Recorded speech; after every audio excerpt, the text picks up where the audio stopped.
Thinking about leaving your soul-sucking 9 to 5 job, one of the biggest struggles I see people, especially as women, face is the idea of having that safety net, that enticing perks and benefits, and listening to that head trash of what will people think if I leave.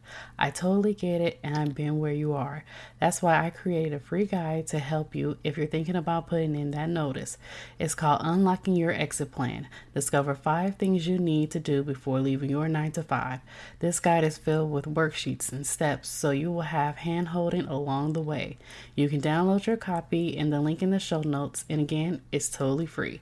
Now back to today's episode. Hey there, let's face it, today's internet world is so saturated and everyone is fighting for that number one spot to be visible. It is no longer about running ads and having thousands of people on your email list. It is about building relationships and networking with others to grow your business and become visible. Hi, my name is Candace. I'm a podcast launch strategist and I help service-based business owners develop and deliver their message to the world by using platforms like podcasting and bringing valuable content to those who need to hear what they have to say. Welcome to the Hello C.S. Dorsey podcast. Welcome back to another episode of the Hello C.S. Dorsey podcast. I have Corryn here today on today's podcast. How are you doing today, Corryn? I am doing wonderful now. Thank you so much for having me. Awesome. We're so happy to have you on. So could you tell everyone who you are and what you do? Yes, my name is Corryn Kivett, and pretty much what I do is I help people get out of their own way. I help them turn that negative voice that tells us that we can't do that, I can't do this, and turn that into action. So that way they can create the results that they desire and ultimately deserve. Oh, yes. I'm going to love this. Because I know how often I would say probably maybe 10 times a day I could hear, it's probably more than that. I think I'm lying, that I hear a negative voice in my head all the time. Every day, constantly, even before I go to sleep at night. And it's just there. So that's really awesome that you help people with that. And I know a lot of people can definitely benefit from it. So let's talk about the inspiration behind you starting your business. What was that like for you? Oh man, the inspiration for starting my business. That's a great question. It started back in 2016 when I was becoming a certified financial planner. So a little bit of quick backstory. I used to work in corporate finance and I did all the things that you're quote unquote, I'm doing air quotes here, supposed to do. And I was checking off all the boxes. I'm from San Diego. So I went to San Diego State University, graduated top of my class. From there, I knew, climb the corporate ladder, go after the benefits, go after the security. My family, they are all business owners. So I saw the struggle. I saw the ups and downs, and they told me, go for that stability, go for the security, right? So I did what I was told. I graduated from SDSU, went into the corporate world, and I became a support staff for 3 different wealth advisors. And I knew that in order for me to, while I loved supporting them, I knew that in order for me to move forward, I had to get some certifications under my belt, especially as a woman, as a female, in order to break through that glass ceiling. So I decided to become a certified financial planner. From the moment that I decided that I was going to go that route to taking the exam, it was 6 months. It was 6 months of studying my butt off morning into night. And when I went to go take the exam, I ended up passing. So I was very excited that I passed. However, the excitement was fleeting. And I was really only excited to tell my family. My family is a big part of my why. And when I realized that I didn't really take the exam for me, I realized that I don't think that I'm doing this for the right reasons. So after that, the universe presented me with a wonderful opportunity to work at Merrill Lynch, which I decided to say yes because, checking off more boxes. It was the high rise in San Diego, better benefits, a bigger salary. I'd have the office. I'd have all of the things. So I said yes. And that year that I was there really shook me. I realized how much I was doing the corporate route because I was supposed to and not listening to my heart, which was telling me to run my own business like my family. that I wanted to make a bigger impact. I was scared. I was afraid of failure. I was in the analysis paralysis. I was listening to that voice in my head that told me, do it tomorrow. And one day I realized a couple of things. One was that this is my choice. My life is my choice. So I'm choosing this. And at any time I can choose differently. And also I realized that I wasn't living my life to the fullest, that I was listening to that voice telling me that I can't too much, and I wasn't living my life to the fullest. So when I realized that, on a Monday morning, I went in and told my boss, actually called him on his cell phone because he wasn't in the office, told my boss that I was going to be leaving. And the voice in my head kept telling me, do it tomorrow. Do it tomorrow. You don't need to do it now. Do it tomorrow. And for the first time, I took my life in my hands and I quit. And that was the spark for my business, which is the Evolution Room. I want to help people stop putting their dreams on hold because a voice in their head is telling them that they can't. I want to help them discover what it is that's possible for them and peel back those beliefs, peel back those thinkings that keep us from going where we ultimately want to go. So that was the inspiration, that darn voice in my head that told me, do it tomorrow. And I ignored it and built the courage to say, no, we're doing it today. So I love how you took that voice and made it your inspiration. Mm-hmm. I really love that. And what people, especially our loved ones, what they fail to realize or understand is, what I have may look good on the outside, because the first thing that they'll say is, oh, you got a good job with benefits, but you're on the outside looking in. You're not actually inside the box or inside the bubble with me. I'm dying. You're like, people don't understand what you go through, especially being in corporate. I'm in corporate right now, but people don't understand what it's like to have those demands and goals. And especially if you're working for a high producing department or company, people don't understand what that takes a toll on you physically, emotionally, and your spirit. And all they can see is you have a good paying job and you have benefits, but they don't see the inside. Yeah. And I mean, I talk to my mom and my grandfather all the time. They only wanted the best for me, right? The reality is that I had the mask on myself. I was pretending to myself that that's what I wanted.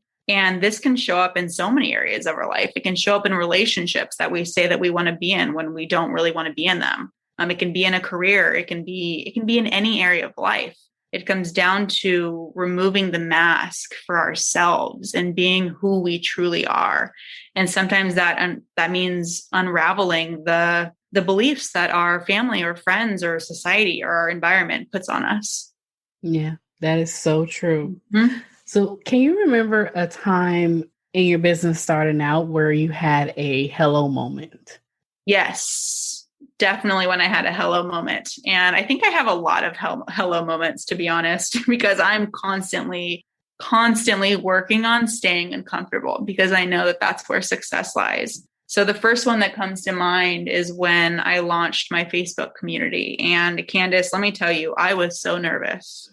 I was so nervous to start this Facebook community. And I was on the phone with my friend, a dear friend of mine. She has a podcast as well. And she's a fellow coach. And I met her in my NLP training. And I remember talking to her and she was asking me, I mean, why do you want to start the community? Why is that something that you even want? And I said, I want it to be a community of people who are going after their life and who can be vulnerable with one another, who can be real with one another, who can share the uncomfortable moments with one another. And I remember her asking me what the purpose was of keeping that space from people, what the purpose was of getting in my own way. And again, listening to that voice because I was nervous of what other people would think. What was the purpose of standing in my way when I was only out to help other people? And that was a big hello of how frequently do we get in our own way when our intention is to give, when our intention is to support, when our intention is to serve. So I constantly challenge myself on how can I get out of my own way when my intention, my pure intention is to create a win-win for people. So I think that was a big hello moment for me. and to step into that, right? To step into the uncomfortable. Even if I failed, Candace, it's okay to fail. Even if I failed and it all crumbled, it's also okay, because guess what? We get to learn from it. So I think that was my first hello moment. I love it. And I had to write down what you said. What is the purpose of getting of our own way when our intention is to help people? Yeah. I like that. Have you ever thought about using it as an Instagram quote? Ooh, I It's am now. good. I have one that I have one that I love. I'm not sure how I got this or what this download was, but it's hold your future with a loose grip and a strong will. Oh, I love That it. one's my favorite. Mm-hmm. I love it so much. Yeah, and that's the thing too is, we get so uncomfortable and like you said, do it uncomfortable. And it was so funny because a previous VP that was there at my company before she left, and she said, Candace, get comfortable with being uncomfortable. And I got nervous. I said, oh my Mm-hmm. gosh, what are you going to ask me to do? I was like, what are you going to ask me to do that it's going to scare the poop out of me? Oh my gosh, that's amazing. One of my dear clients that I love working with, I think it was our second call, and she said, I come to these calls and I'm about to throw up because I don't know what you're going to make me do. And I told him, like, I'm not going to make you do anything. However, So you will get funny. uncomfortable. But no, that's good because that's when it's like this is it. This is right for me. I mean, like I tend to not do, and I'm starting to get out of my little shell. I tend to not do things when I feel like, oh, really nervous or, taken back by it. I'm like, no. Because to me, I feel like that is a sign of no, you shouldn't do it if you feel scared about it. Versus if you're good with it, then yeah, go with it. And I find out when I go with it, it doesn't work. So I tried it. I was like, okay, I'm nervous because did the summit previous in the early year. I said, I want to throw up. Like, I don't want to do this, but I did it anyway. And it was a great learning experience. And I'm like, I like this getting uncomfortable. I mean, doing it scared and getting comfortable with being uncomfortable. It really helps you so much because you just don't know what can come out of it. And it's like, what if, Mm-hmm. When we shift our perspective, it opens so many doors. That's the truth. And, when you have others around you who are doing the same thing, right? Like, I'm so grateful for the community, for our friendship, for friends that I have that I can call and say, I'm so nervous to do this. And they say, do it anyway, right? And Yes. you might mess up, you might do something silly or whatever it is. And when you can laugh with them at what you've done and make it less serious and more fun and a learning opportunity, when you shift your perspective, it's everything. And a big mindset that I have is celebrate your courage, not only the outcome. So frequently we want to look at the outcome to tell us how we did. When I say, if you're doing something for the first time, celebrate that courage, stack that courage, right? That took a lot for you to do that summit. Like, that is your power. You embrace that. You celebrate that. You own that. And then the next time around, you get better, right? You get better. You keep improving that 1%. So celebrate your courage as you step into the unknown constantly. Hey there, C.S. Dorsey here. We thrive on awesome feedback from our listeners because you make the show. Now, I would like to ask you to take a moment to comment, share, give a rating, or share your hello moment. Once you've done that, take a snapshot of the review and tag me on Instagram at csdorsey_hello. I cannot wait to hear from you. Yes, I love it so much. So, yes, let's talk about how to stack your courage. Can you elaborate a little bit more on that? Yeah. So courage stacking, and I believe that this term is said in other ways as well, is when you look back at moments where you were courageous and you acknowledge those. You stack your ability to get uncomfortable and take action that required you to build that courage. Even it doesn't matter how big or how small it is. Really, it doesn't. What matters is that you did it. So when you can begin to write down those moments that you were courageous, those moments that you did cold calls. You were so nervous, but you made the phone call anyway.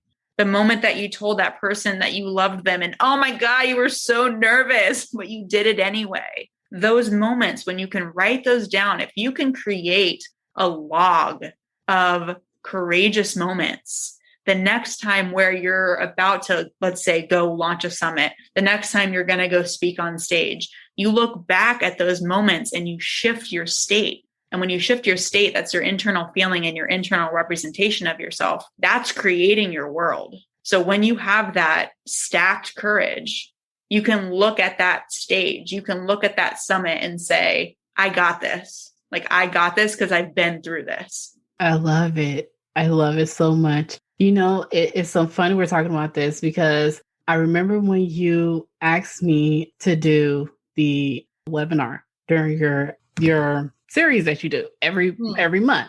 Mm-hmm. And I was like, I'm going to put my name down.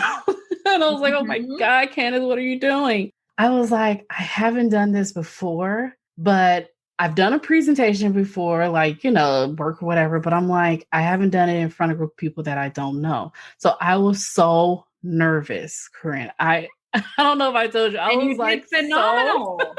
Everybody who's listening right now, she did phenomenal. Oh my gosh. I was so nervous, but I was like, okay, I have to get my mindset right. So I recorded myself actually going through the presentation.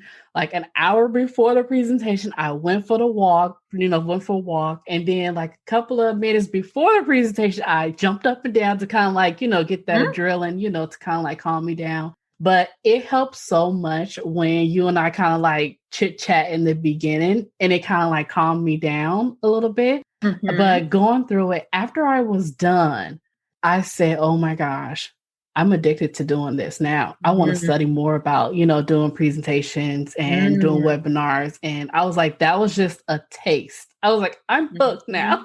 Watch out, world. I know, right? You dip your toe in and then you dive.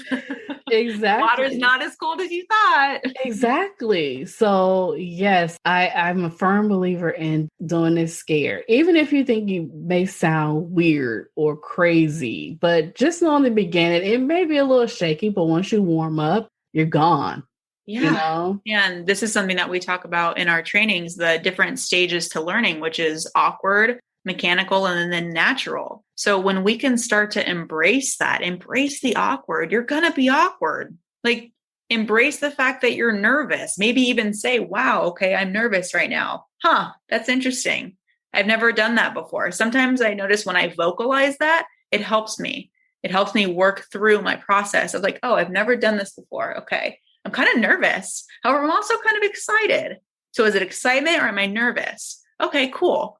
So when you start to embrace that type of mentality of this is going to be awkward. I've never done it before. When you learned the alphabet, did you just say the alphabet like from A to Z, like you were some prodigy? Probably not. We probably messed up a little bit, which is okay, right? We're not expected to know the alphabet on the first try. So what if we embraced more of that as adults? Yeah. We start to get quicker results, really. That's the truth. It's what I call happy afraid. When you afraid, but you're happy. Yes. Yeah, you're living, baby. That's what that is. You're living. Oh my gosh. That is the truth. Oh, I love it so much. So is there any last minute advice you have for our listeners out there? Last minute advice. So whoever's listening to this, that thing that you keep thinking about? The thing, maybe it's a project, maybe it's a conversation, whatever that is, that thing that keeps popping up and you keep putting to the side, keep putting it on the back burner. My advice is to take action. My advice is to stack your courage and take that first step to make it happen, because you matter, your life matters, and it's important that you do it. That's my advice. I love it. That's awesome. That's really good. That's really good. So where can everyone find you? Where can everyone find me? I am on all of the social platforms, mainly social media and Facebook. I'm also on LinkedIn as well. You can look up Corryn Kivett, which I'm sure you'll probably have to look at the title because most people don't spell my name correctly on the first try. Totally fine. My mom liked to make it difficult. You can search Corryn Kivett or also Evolution Room, and that will come up as well. Awesome. And we're going to definitely link those in the show notes. Well, Corryn, thank you so much for coming on the show today. I really enjoyed myself. Thank you so much, Candace. Thank you for the great conversation and for the opportunity to talk. Yay.